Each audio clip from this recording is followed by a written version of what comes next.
Категория най-добър бизнес хотел на 2016 година.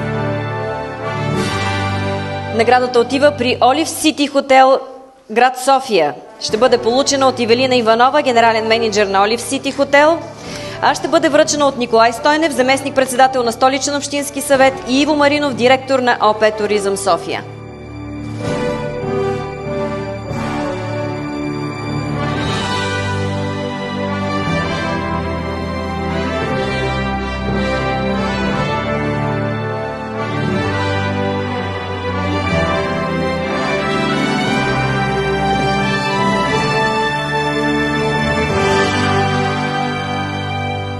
Добър вечер на всички.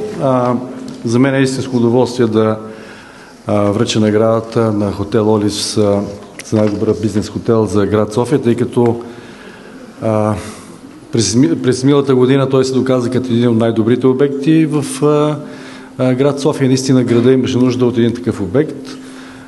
Така че благодарим на собствениците, на мениджмънта и вярвам, че с такива обекти, с такива постижения София и до година ще бъде в 10-те най-бързо развиващи се столици по класацията на MasterCard, така че сте тук.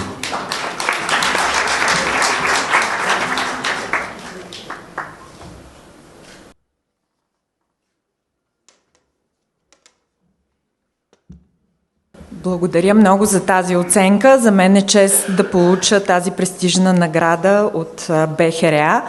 Но преди всичко бих искала да благодаря на моите колеги за техния професионализъм, за успехите, които постигаме заедно, защото тази награда е за тях.